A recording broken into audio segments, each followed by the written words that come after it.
Salut les amis, j'espère que vous allez bien. On se retrouve pour une toute nouvelle vidéo sur l'univers de Boruto. Souvent comparé à l'emblématique organisation Akatsuki, Kara est le nouveau principal antagoniste du récit Boruto. Elles sont nombreuses les questions qui l'entourent. Est-elle plus redoutable que l'Akatsuki? Depuis quand existe-t-elle? Qui est le membre le plus puissant? Tant de questions dont nous allons tenter de répondre aujourd'hui. Avant ça, j'aimerais vous parler de quelque chose. Vous le savez, sur cette chaîne, nous aimons vous partager des SI, des fanfictions ou encore des théories sur l'univers Naruto, Boruto ou encore DBZ. Nous aimons en créer et également vous présenter les histoires de créateurs talentueux. Nous aimerions vous proposer un tout nouveau type de vidéo où ce serez vous les principaux acteurs. En effet, nous savons que parmi vous, certains aiment écrire ou même dessiner. Nous aimerions présenter vos créations. Donc si vous êtes intéressé par cette idée, n'hésitez pas à nous envoyer vos créations via l'adresse mail que vous retrouverez à l'écran ou dans la description. Maintenant, voyons l'histoire de l'organisation de Kara. Kara, qui veut littéralement dire coquille ou cos, est une organisation secrète dirigée dans un premier temps par Ishiki Otsutsuki et plus tard par Code. Le groupe est composé de membres internes et externes, chacun des internes étant responsable d'une région particulière. Chaque membre interne porte une sorte de tatouage facial d'un chiffre romain et porte une cape à capuche noire avec une doublure colorée, attachée à l'épaule droite avec une épingle en métal. Ils sont tous considérés comme complètement monstrueux en termes de puissance. Les internes sont l'épine dorsale de l'organisation, ce qui laisse à penser que si chacun d'entre eux était hors service, les externes cesseraient également de fonctionner et Kara prendrait fin. Les membres externes, quant à eux, sont des individus qui soutiennent l'idéologie de Kara de l'extérieur et accomplissent les missions demandées par les internes, agissant en tant que conspirateurs, agents dormants et espions. Les membres comprennent des politiciens et des marchands, dont certains travaillent activement pour saper le règne des Daimao et des Kage. Les externes sont également en partie responsables du développement généralisé et de la prolifération des outils scientifiques ninja. Comme les externes comprennent des ingénieurs et des scientifiques de divers villages, ils sont capables de développer et d'améliorer de manière significative les outils avant de les ramener à Kara, ce qui leur permet de posséder les dernières technologies et ingénieries. Indépendamment de leur loyauté, les externes sont facilement consommables et remplaçables pour l'organisation. D'ailleurs, l'organisation a accumulé beaucoup de richesses et d'influence politique et utilise des outils scientifiques ninja et communique à longue distance via le genjutsu. Quand Ishiki Otsutsuki est venu sur Terre il y a plus de 1000 ans pour cultiver un fruit de chakra, vous commencez à connaître son histoire. Il a été trahi par sa partenaire Kaguya qui l'a mortellement blessé. Accroché désespérément à la vie, Ishiki profita de la présence de Jigen, un jeune moine novice à l'époque, pour infiltrer son corps grâce à sa technique pour rétrécir sa taille. Tout ça se passe donc alors que Hagoromo et Amura ne sont même pas nés. Utilisant le corps de Jigen comme hôte, Ishiki a ensuite fondé la société secrète Kara en tant que chef, qui a recruté un groupe de personnes, les internes, pour l'aider à cultiver un nouvel arbre divin pour recueillir son fruit de chakra, sous la promesse que leurs souhaits personnels seraient exaucés. Amado, le scientifique en chef de l'organisation, a modifié chaque membre avec des outils scientifiques ninja avancés qu'ils ont fait livrer involontairement par Katasuki. Le peu d'informations que nous avons sur la chronologie des événements nous laisse à penser que Ishiki a patienté de nombreux siècles avant de pouvoir mettre en place son plan. Qu'est-ce qui nous fait penser ça? Eh bien, même si les internes sont des humains modifiés grâce à la technologie ninja, leur création dépend exclusivement d'Amado. Et vous le savez, les humains ont une durée de vie limitée. Donc, à moins qu'une grosse révélation soit faite sur les origines d'Amado, la création de Kara est relativement récente par rapport à l'arrivée sur Terre d'Ishiki. Et puis, vu la puissance politique et financière de Kara, ce long laps de temps a pu permettre à Ishiki d'économiser un sacré pécule. Plus tard, Ishiki a commencé à préparer un nouveau vaisseau pour son Kama afin de continuer correctement sa survie. Après avoir acheté 15 enfants orphelins pour mener à bien ses expériences afin de s'assurer que son prochain corps serait adapté à une vie entière, Kawaki était le seul résultat positif. Delta a noté que l'investissement économique d'Ishiki dans la préparation de son prochain hôte était suffisamment pour acheter un pays entier.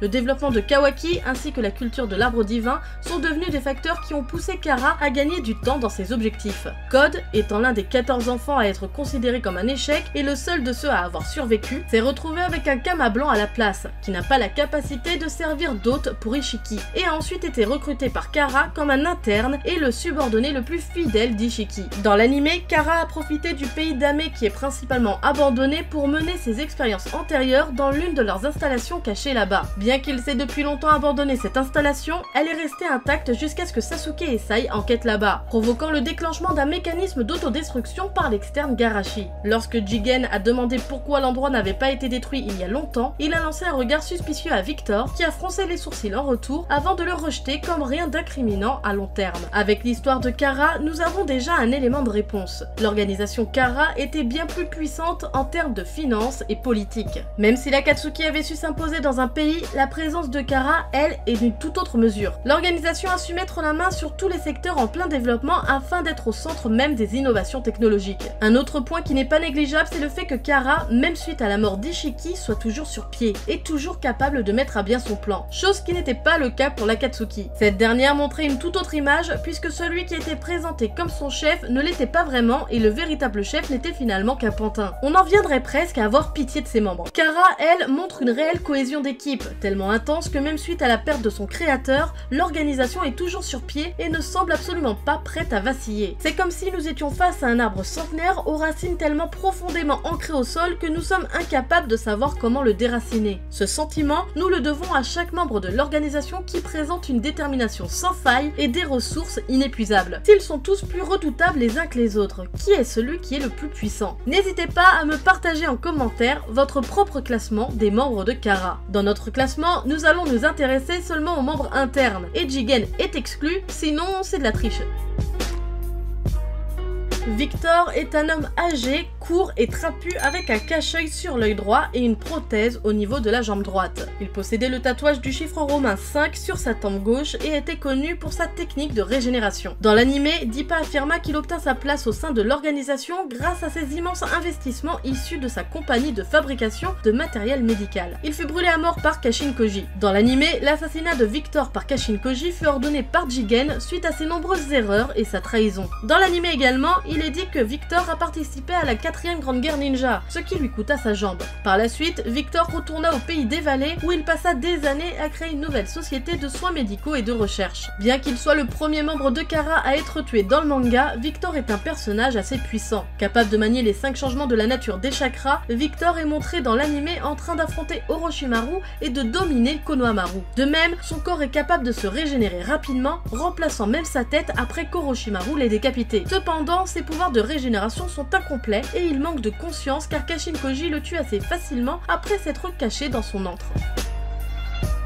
Dans l'anime, Delta cherchait des enfants dans un village pour que Kara puisse les utiliser comme candidats pour le prochain réceptacle de Jigen lorsqu'elle tomba sur le tissu imbibé de sang de Kawaki, après que ce dernier avait été brutalisé par d'autres enfants. Par la suite, Jigen racheta le garçon à son père. Étant un membre de Kara, Delta est considéré comme ayant des capacités monstrueuses, comme en témoigne le fait que sa simple présence terrifiait Kawaki au point de le faire transpirer et qu'elle était capable de tenir tête au 7e Hokage. Bien que Naruto ne se soit pas battu à pleine puissance pour la capturer vivante. Elle peut également utiliser l'Inton pour réaliser le genjutsu de communication. Le corps de Delta fut largement amélioré par Amado à l'aide d'un logiciel shinobi hautement perfectionné, au point qu'elle devint un cyborg à part entière capable d'effectuer des transformations corporelles similaires à celles de Kawaki. De plus, sa propre conscience peut être transférée dans des répliques de corps. Dans son dos, elle porte un drone qui enregistre sa conscience au cas où elle serait détruite et ne peut pas être détectée par la détection du chakra, car il n'y a pas de chakra, ce qui lui permet d'espionner plus efficacement et il peut suivre des cibles invisibles. Elle peut modifier ses jambes pour se déplacer à grande vitesse en créant des jambes fusées de façon similaire à celle utilisée par Shurado. Ses yeux peuvent absorber et libérer du ninjutsu comme elle l'avait fait avec le Rasengan de Naruto ou, à défaut,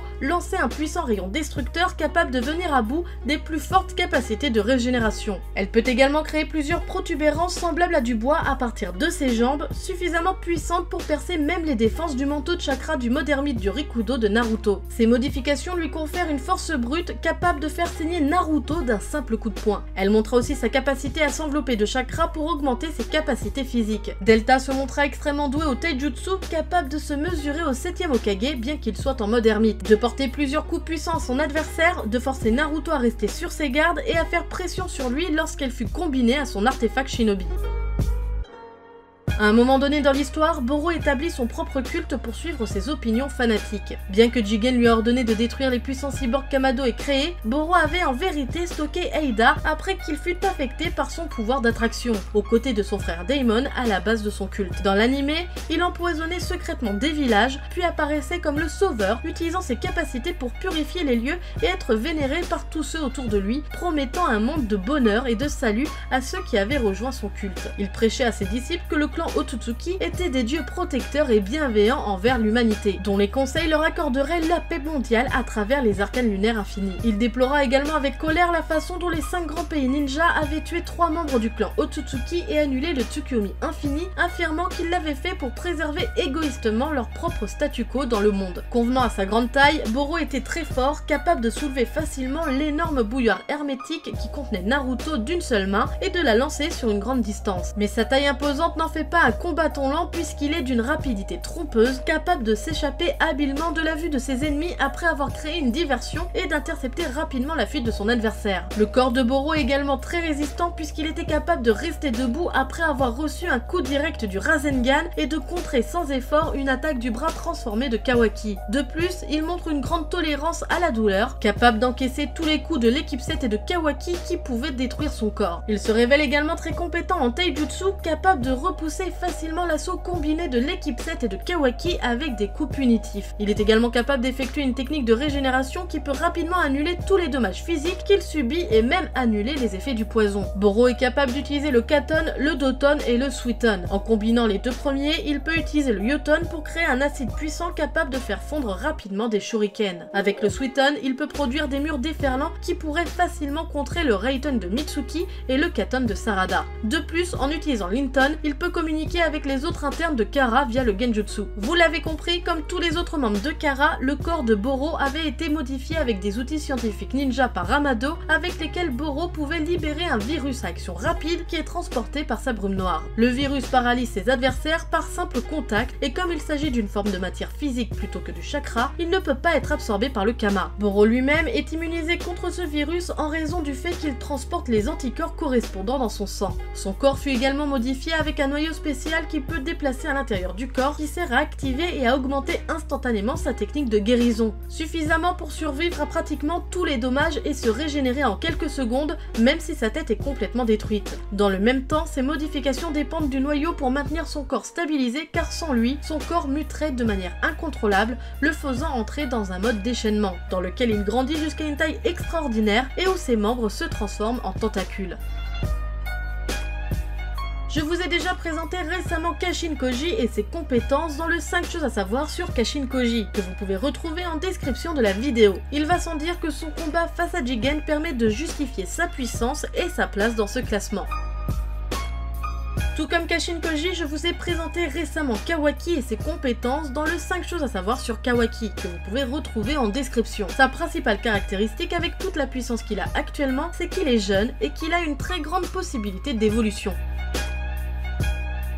Bien que l'étendue réelle de sa puissance soit inconnue, Amado nota que ses capacités de combat maximales dépassent de loin celles de Jigen, faisant de lui le membre le plus fort de Kara après Ishiki ressuscité. Même avec ses limiteurs en place, il est apparemment encore parmi les plus forts des internes, étant considéré comme plus fort que Delta, Boro, et ayant possiblement une puissance similaire à celle de Kashin Koji. Amado croit également que sans Kurama, la puissance actuelle de Code pourrait éventuellement vaincre le 7ème Hokage. Il peut également utiliser l'Inton pour effectuer le Genjutsu de communication. Il est également doué en combat à main nue, capable d'esquiver et de contrer facilement les attaques de Kawaki. Amado avait modifié son corps à l'aide des outils scientifiques ninja. Code est capable d'armer certaines parties de son corps. Comme Kawaki et Delta, il était capable de transformer ses doigts en griffes acérées comme des rasoirs, pouvant trancher la chair sans effort. Il reçut par ailleurs la capacité unique de mélanger son chakra et son sang pour créer et répandre de nombreuses bandes noires comme celles qui recouvrent son visage et ses bras. Ces bandes adhèrent avec tous ceux avec quoi elle entre en contact et agissent comme un portail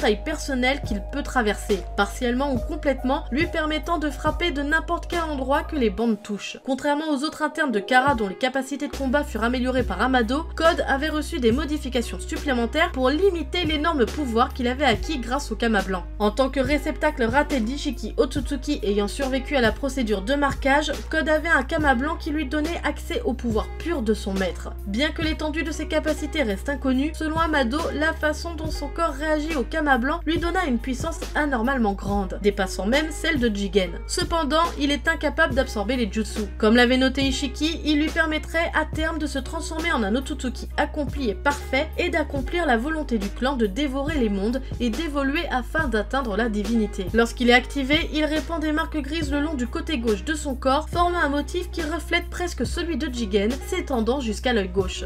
Vous l'aurez remarqué, dans ce classement, il n'y a que les membres qui ont chacun un chiffre romain tatoué sur le corps. Tout simplement car pour l'instant, nous n'avons pas assez d'informations pour pouvoir évaluer Ada et Demon, même s'ils semblent être réellement redoutables puisqu'ils font partie des cyborgs qu'a refusé Jigen par peur de leur puissance. Cette vidéo touche à sa fin, j'espère qu'elle vous aura plu. Comme d'habitude, n'hésitez pas à liker, partager et commenter, ça nous aide énormément pour vous produire de nouvelles vidéos. Sur ce, moi je vous laisse à la prochaine, tchuss!